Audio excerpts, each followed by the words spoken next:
MMT channel শিক্ষার্থীবৃন্দ, প্রতিবারের মতো আজও খুবই গুরুত্বপূর্ণ কেমিস্ট্রির পদার্থের গঠনের পাঠ থেকে গুরুত্বপূর্ণ একটি টপিক ম্যাথমেটিক্যাল প্রশ্নের সলিউশন নিয়ে এসেছি তোমাদের কাছে।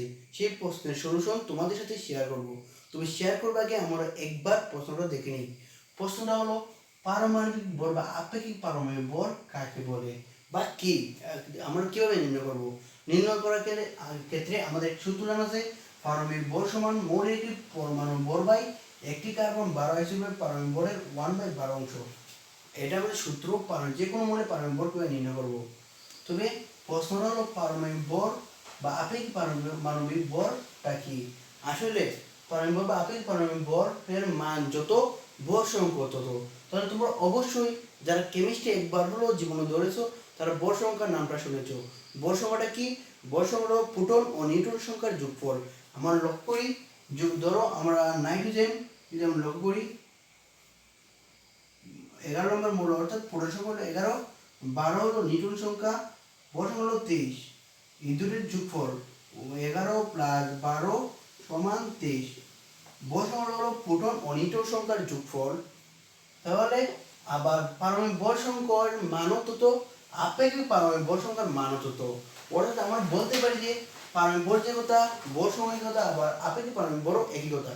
তবে মজার ব্যাপার হলো, আমরা লক্ষ্য করি নিউট্রনের পারমাণবিক ভর 11, নাইট্রোজেনের পারমাণবিক ভর 11, আবার নিউট্রন সংখ্যা হলো 12। অবশ্যই দুটোই পূর্ণ সংখ্যা। পূর্ণ সংখ্যা 11 + 12 পূর্ণ সংখ্যার যোগফল, সেটা হয় একটা পূর্ণ সংখ্যা। এটা হলো ভর সংখ্যার ক্ষেত্রে। কিন্তু সবচেয়ে মজার ব্যাপার যেটা হলো, আমরা যদি লক্ষ্য করি কপারের পারমাণবিক ভর বা ভর সংখ্যা কত, 63.5, আর ক্লোরিনের 35.5। সেটা কেন? আমাদের হিসাবে তো পূর্ণ সংখ্যা, কারণ সব সময় আমরা জানি যে কোনো মৌলের প্রোটন এবং নিউট্রন সংখ্যা একটা পূর্ণ সংখ্যা হয়, আর ভর সংখ্যা হয় পূর্ণ সংখ্যা। কিন্তু সেটা তো আমরা যদি লক্ষ্য করি, কপারের ভর সংখ্যা আমরা জানি, কপার ভর সংখ্যা 63.5, ক্লোরিন ভর সংখ্যা আমরা জানি 35.5। সেটা কেন? সেটা তো পূর্ণ সংখ্যা নয়, সেটাই হলো আপেক্ষিক পারমাণবিক ভর। সেটা আপেক্ষিক পারমাণবিক ভরের সাপেক্ষে এটা সলিউশন করা হয়েছে। তো আজকে আমি তোমাদের পারমাণবিক ভর বা আপেক্ষিক পারমাণবিক ভর কিভাবে নির্ণয় করা লাগে তা দেখাবো। পারমাণবিক ভর সংখ্যা যে কোনো মৌলে আমরা পারমাণবিক ভর সংখ্যা পাবো। আমরা জানি 118টা মৌল রয়েছে। 118টা মৌলের যে কোনো একটি মৌলের পারমাণবিক ভর আমরা নির্ণয় করবো। কিভাবে নির্ণয় করবো? সহজ পদ্ধতি একবার আমি শর্টকাট নিয়ম তোমাদের সাথে শেয়ার করবো, আর একটা হলো ডিটেলস তোমাদের সাথে শেয়ার করবো। তবে যারা অ্যাডভান্স তারা দুই নিয়মই তোমরা বুঝবা, দুই নিয়মই তোমাদের জন্য সহজ। মৌলের একটি পরমাণুর ভর, পারমাণবিক ভর নির্ণয় করার ক্ষেত্রে আমাদের দুইটি জানা দরকার। পারমাণবিক ভর ধরো আমরা নির্ণয় করব, মৌলের একটি পরমাণু ভর আমাদের অবশ্যই লাগবে, আর একটি কার্বন 12 হিসেবে পারমাণবিক ভরের 1/12 অংশও লাগবে। এটার মান আবার দেওয়া আছে, ফিক্সড করা মান 1.664 10⁻⁻24 গ্রাম। এটা একটা স্পেসিফিক মান। একটি কার্বন 12 হিসেবের পারমাণবিক ভরের 1/12 অংশ হলো 1.664 10⁻24 গ্রাম। এটা হলো নির্দিষ্ট করা একটা মান। কিন্তু মৌলের একটি পরমাণু ভর আমরা কিভাবে বের করবো? ধরো আমরা যদি এখানে ক্যালসিয়ামের পারমাণবিক ভর বের করতে চাই, পারমাণবিক ভর যে কথা, ভর সংখ্যা একই কথা, আমি তোমার আগেও বলেছি। কিন্তু এটার একটা পার্থক্য হলো, পারমাণবিক ভর বকাংশ দশমিক আকারে হওয়ার কারণে আপেক্ষিক পারমাণবিক ভর দায়ী। পারমাণবিক ভর আমরা কিভাবে নির্ণয় করবো? আবারও বলি, দুটা মান দরকার। এখন মৌলের একটি পরমাণু ভর বাই এটার মান দরকার। এটার মান আমাদের 1/24, কিন্তু আমরা এটার মান জানি না। আমরা যে মৌলের পারমাণবিক ভর বের করবো সেটার আগেই আমরা ভর সংখ্যা বা পারমাণবিক ভরের সংখ্যা আমরা জানি। জানার পরও আমরা বের করব, সেটার সাথে যদি মিলিয়ে তাহলে বুঝবো। বইয়ের সাথে যেটা পারমাণবিক ভর দেওয়া আছে, ধরো নাইট্রোজেনের পারমাণবিক ভর কত 14, অক্সিজেনের পারমাণবিক ভর কত 16, ফসফরাসের পারমাণবিক ভর, আর্গনের পারমাণবিক ভর হলো ধরো 40, আমাদের ক্যালসিয়ামের পারমাণবিক ভর হলো 40। এভাবে পারমাণবিক ভর আমরা আগেই জানি। আর পারমাণবিক ভর তোমার 1 থেকে 30 পর্যন্ত, তোমাদের আবারও বলি 1 থেকে 30 পর্যন্ত প্রোটন সংখ্যা, মানে পারমাণবিক সংখ্যা আর কি দ্বারা প্রকাশ করা হয় এগুলো প্রতীক আর পারমাণবিক ভর তোমরা মুখস্থ করে নিবা, তাহলে ওসব দেখবা প্রায় সময় তোমাদের কাজে লাগে। এখানেও তেমনিভাবে কাজে লাগতেছে। কীভাবে কাজে লাগতেছে দেখো, পারমাণবিক ভর তোমরা পারমাণবিক ভর নির্ণয় করা যায় এইটি মৌলের একটি পরমাণু ভর। মৌলের একটি পরমাণু ভর যদি তোমরা মুখস্থ করতে চাও তাহলে 108টি মৌলের পারমাণবিক ভর তোমরা মুখস্থ করতে হবে। তো ওটা মুখস্থ করা তোমাদের পক্ষে সম্ভব না, তোমাদের পক্ষে না, কাউদের পক্ষে এই 108টা মৌলের পারমাণবিক ভর মুখস্থ করা সম্ভব নয়।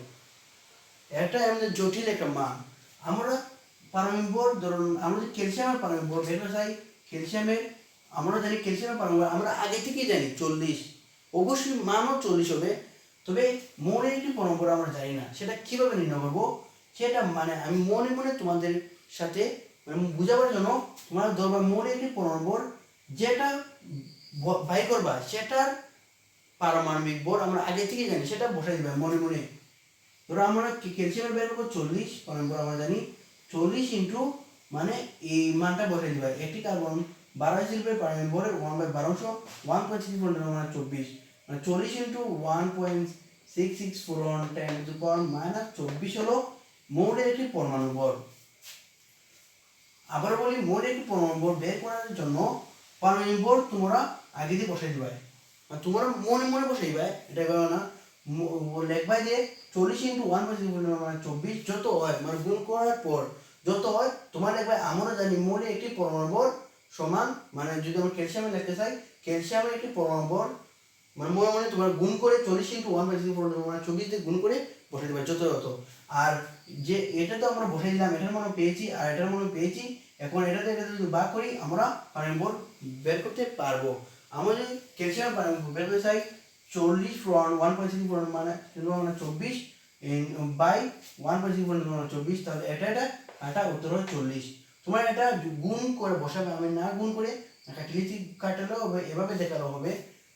এটা হলো 40 হলো পারমাণবিক ভর। আমরা পারমাণবিক ভর কিভাবে নির্ণয় করতে হয় তা আমরা শিখে গিয়েছি। এটা হলো শর্টকাট নিয়ম। ওর ডিটেলস আমরা কিভাবে মৌলের একটি পরমাণু ভর নির্ণয় করব। আমরা যদি ক্যালসিয়ামের একটি পরমাণু ভর নির্ণয় করতে চাই দেখো কিভাবে নির্ণয় করবো লাগে। ক্যালসিয়াম আমরা জানি 20, ক্যালসিয়াম আমরা জানি কি 20 মানে এটা হলো প্রোটন সংখ্যা হলো 20, 40 হলো ভর সংখ্যা আর 20 হলো নিউট্রন সংখ্যা, আবার 20 হলো কি ইলেকট্রন সংখ্যা। আমরা সবটা ইলেকট্রন সংখ্যা মানে প্রোটন সংখ্যা ইনটু প্রোটনের ভর প্লাস নিউট্রন সংখ্যা ইনটু নিউট্রনের ভর প্লাস ইলেকট্রন ইনটু ইলেকট্রনের ভর গুণ করলেই মানে মৌলের একটি পরমাণু ভর আমরা বের করতে পারবো। যে কোনো সংখ্যা আমরা নাইট্রোজেন করি, নাইট্রোজেন 7 14 7 7 7 হলো প্রোটন সংখ্যা, এই 7 হলো নিউট্রন সংখ্যা, এই 7 হলো কি ইলেকট্রন সংখ্যা। মানে আমরা যদি 7 7 বলে 7 ইন্টু প্রোটনের ভর আমরা জানি 9.11 ফুরন 10⁻⁻28 প্লাস 7 ফুরন নিউটনের ভর আমরা জানি 1.673 ফুরন 10⁻⁻24 প্লাস 7 ইন্টু ইলেকট্রনের ভর আমরা জানি 1.675 ফুরন 10⁻⁻24 গুণ আর যোগ করার পর যা হবে তাই হলো নিউটনের মানে পরমাণুর ভর, একটি পরমাণু মৌলের পরমাণুর ভর সেটা হলো এটা। আমরা যখন ক্যালসিয়াম বের করতে চাই 20 ইন্টু 20 হলো কি প্রোটন, প্রোটনের মান ইন্টু প্রোটনের ভর, প্রোটনের ভর হলো 9.11 ফুরন 10⁻⁻28, এটা হলো ফিক্সড করা মান মানে প্রোটনের ভর হলো এটা ফিক্সড করা মান প্লাস 20 ইন্টু কি 20 ইন্টু 20 যদি আমরা নিউটনের মান আমরা জানি 1.673 ফুরন 10⁻⁻24 প্লাস 20 ইন্টু এটা হলো ইলেকট্রনের ভর আমরা জানি 1.675 ফুরন 10⁻⁻24। এটা হলো ক্যালসিয়ামের একটি মৌলের পারমাণবিক ভর, এটা বাই 1.6 মানে 24, এটা দ্বারা এটা ভাগ করার পর দেখবো পারমাণবিক ভর বাইরে 40। এটাই যে কথা, এই যে আমরা তো একটা নিয়ম লিখলাম, এটাই যে কথা 40 ইন্টু 1.6 মানে 24 একই কথা। এটা আমরা ডিটেলস করলাম কিভাবে আসে সেটা আমরা দেখালাম। আর এখানে মানে মনে মনে তোমরা 40 দিয়ে এটাকে গুণ করে নিবা, একটি কার্বন 12 হিসেবে পারমাণবিক ভর 1/12 মানে গুণ গুণ করলেই এটাতে ভাগ করলেই দেখবা 40 আসে। 40 আমরা কেন আনলাম, আমরা মানে ক্যালসিয়ামের পারমাণবিক ভর আমরা আগে থেকেই জানি। তেমনিভাবে আমাদের জানি কার্বনের পারমাণবিক ভর আমরা জানি কি 12 ইন্টু 1.64 মানে 24 বাই 1.64 মানে 24, যদি আমরা কাটিলাই উত্তর হবে 12। আর যদি আমরা এভাবে বের করতে চাই, এভাবে বের করতে পারবো। 12 হলো ভর সংখ্যা, 6 হলো প্রোটন, 6 হলো নিউটন, আর 6 হলো ইলেকট্রন। এইভাবে বের করতে পারবো। আবার অনেক মনে ক্ষেত্রে দেখা যায়, ধরো 45 স্ক্যান্ডিয়াম SC, স্ক্যান্ডিয়াম এটা হলো 21, এটা হলো 45, এটা যদি 45 হয় 45 মাইনাস 21, এটা হবে 45 মাইনাস 21, এটা হবে 24, 24 প্লাস 21 হয় 45।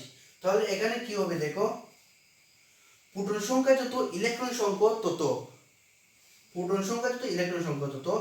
আর 21 ইন্টু প্রোটন ইন্টু প্রোটনের ভর 9.11 প্রোটন 10⁻⁻28 প্লাস এখানে নিউটন সংখ্যা কত 24, 24 ইন্টু 1.673 প্রোটন 10⁻⁻24 প্লাস আমরা জানি প্রোটন সংখ্যা যত ইলেকট্রন সংখ্যা তত, যদি সেটা আধান নিরপেক্ষ হয় তাহলে এখানে আধান নিরপেক্ষ প্লাস মাইনাস নাই, বলবো 21 ইন্টু 1.675 ফুরন 10⁻⁻24।